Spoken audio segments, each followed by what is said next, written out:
Opinto-ohjaaja tekee sinulle aina parhaan mahdollisen lukujärjestyksen.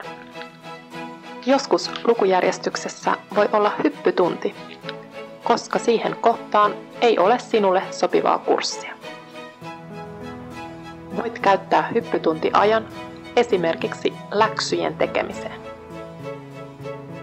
Jokaisella opiskelijalla on oma henkilökohtainen lukujärjestys. Älä vertaa omaa lukujärjestystäsi kaverin omaan. Älä mene itse sellaisille oppitunneille, joita ei ole lukujärjestyksessä. Noudata lukujärjestystä. Jos sinulla on peruskoulun alkuvaiheessa lukujärjestyksessä suomea, englantia ja matematiikkaa, se riittää. Kaikkien koulupäivien ei tarvitse olla pitkiä päiviä. Myös kotona täytyy tehdä töitä ja läksyille täytyy varata aikaa. Kaikkien koulupäivien ei tarvitse olla yhtä pitkiä. Jonakin päivänä koulu voi loppua kello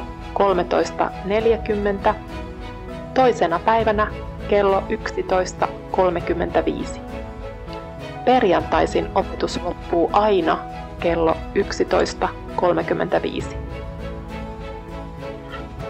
Päättövaiheen kursseille ei kannata mennä liian aikaisin heikolla suomen kielen taidolla. Jos päättövaiheen kurssista tulee huono arvosana, se tulee päättötodistukseen ja vaikuttaa keskiarvoon ja tätä kautta jatko-opintoihin. Malta käydä kurssit järjestyksessä ja rauhassa. Sinulla ei ole kiire mihinkään. Opinto-ohjaajalle voi tulla maanantaisin ilman ajanvarausta, muina päivinä ajanvarauksella. Ajan voi varata toimistosta tai koulun kotisivuilta.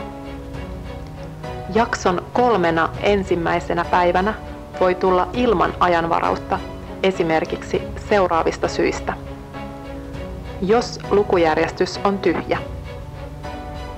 Jos lukujärjestyksessä on 2 kurssia päällekkäin. Jos lukujärjestyksessä on selkeästi virhe. Opinto-ohjaajalle ei tulla hyppytunnin vuoksi tai sen vuoksi, että halutaan vaihtaa opettajaa. Odota oven ulkopuolella rauhassa vuoroasi, äläkä etuile.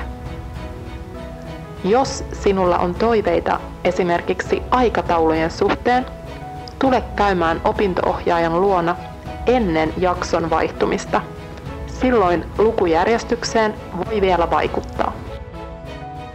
Opinto-ohjaajalle voi varata ajan, jos tarvitset viranomaista varten, esimerkiksi TE-toimistoa tai Migriä varten, selvityksen opintojen etenemisestä.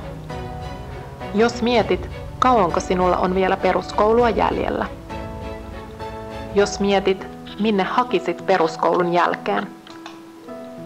Jos pohdit, miten opintosi etenevät. Jos haluat tietää, mitä kursseja sinun täytyy suorittaa ja missä järjestyksessä. Jos tarvitset opiskelutodistuksen, mene toimistoon. Jos tarvitset bussilippualennuksen, mene toimistoon. Jos tarvitset opintorekisteriotteen, mene toimistoon.